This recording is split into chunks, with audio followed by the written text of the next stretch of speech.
Welcome to Spinsterhood. My name's Jill and I'll be your guide. Babies! Today we're going to talk about babies, more specifically what you shouldn't say to people who don't have them.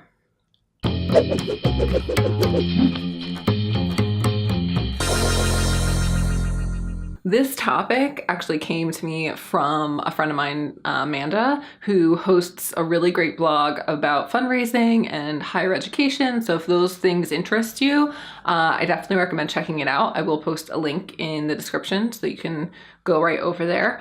But she sent me a link to an article that listed like 21 things that you should stop saying immediately to people who don't have kids.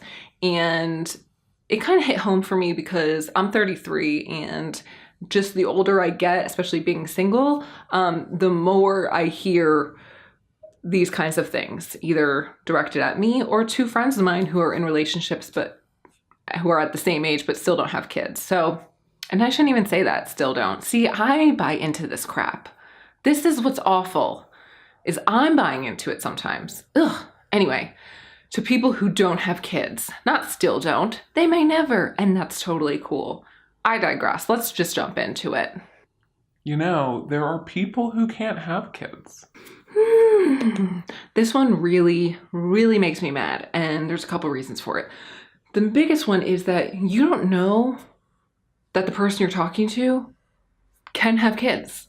So you're just kind of like assuming that they can and that they don't. That they're just choosing not to have kids, which could be the case, and we'll get to that later.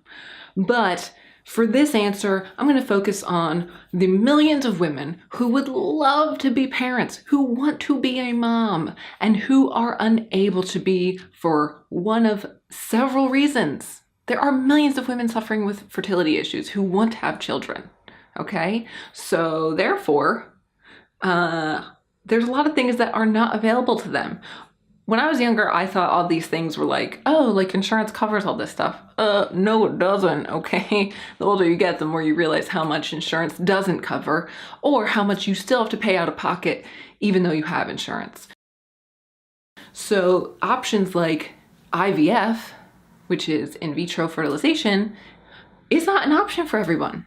Not everybody has the means to actually go through that very brutal process. And even if they do have the means and go through it, there's no guarantee that you'll actually get pregnant from it. So that's rough. 2, you could adopt, right? That's always an option. However, there are a lot of people who also don't have the means to do that. Adoption isn't free.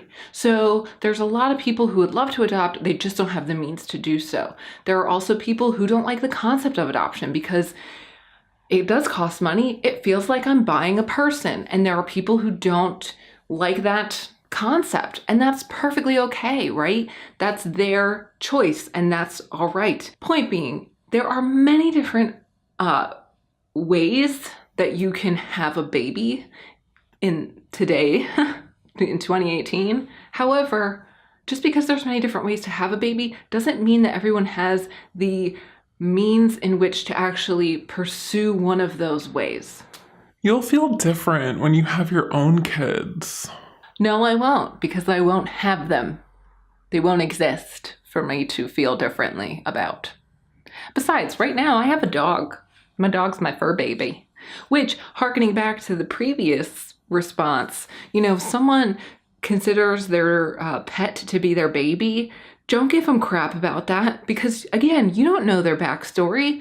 If they can't have kids, they may view their pet as their baby. That may be the closest thing to a child that they are able to have or feel comfortable having, right? Why would you try and make someone feel bad about that? So, on you. Anyway, moving on in the next one. First off, from here on out, it's all women who have chosen not to have kids, right? Either they're single and have chosen, or they're with a partner and they both have chosen together, we don't want kids. I think it's selfish not to have kids. I'm sorry, I never realized that me not having kids, like, ruined your life. You'll change your mind when you meet the right person.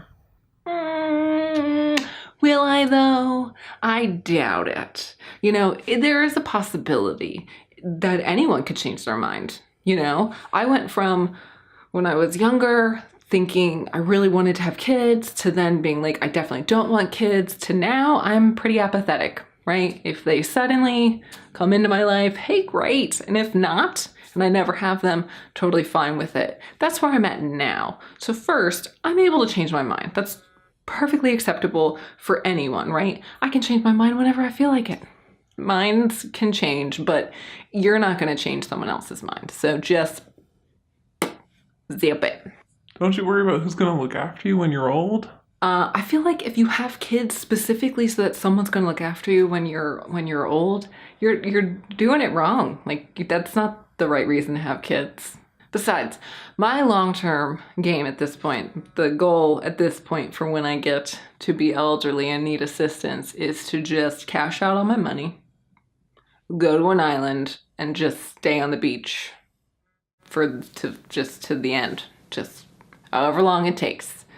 I'm going to be there, sunning it in my diaper. Sounds good to me. You have no idea what you're missing out on. Then I'm not missing out on anything. Is this a trick question? Like, what is this? What do you mean? If I don't know, then I don't know. And I don't care. And these are just a very small number of all the different things that women say to women, men say to women, that we tell ourselves, ask ourselves sometimes. And I'll be honest, I'm guilty. I've definitely asked women things that I shouldn't have in relation to them not having kids. And I regret it because it was none of my business. And because it's none of my business, because who am I to ask somebody that stuff? Like, that's their life. Them having kids has no bearing on me. I have no bearing on them having kids. We have a very real issue in this country and society, or Western society, wherein we place too high a value still on whether or not a woman is a mom or has a desire to be a mom. And really, motherhood in general. We shame women who aren't parenting the way we feel they should be parenting. We make women feel badly if they don't have kids. And again, that goes for whether they have chosen not to, or whether through circumstances that they have no control over, they are unable to have children, despite having a very strong desire to be a mother. And when we put that pressure on them, we're making women feel like failures because they don't have kids. I personally feel this societal pressure that I should want kids. And if I don't, is there something wrong with me? Am I less of a woman?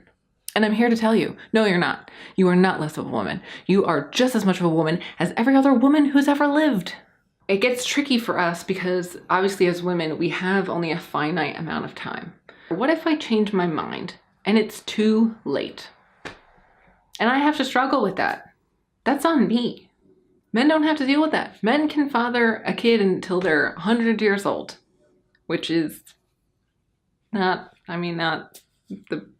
don't recommend that, but it's possible. It's not possible for women. And so we have to kind of wrestle with all of this stuff and grapple with it.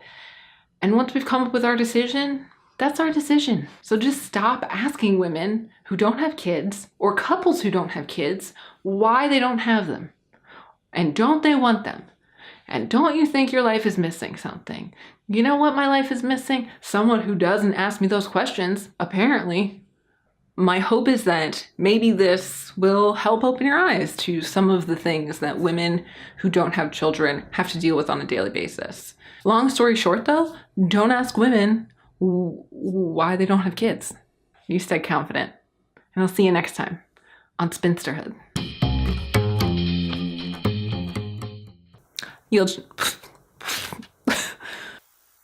The crease on my forehead just keeps getting deeper and deeper. It's from how angry I am at the world. Okay. Absolutely savage honesty.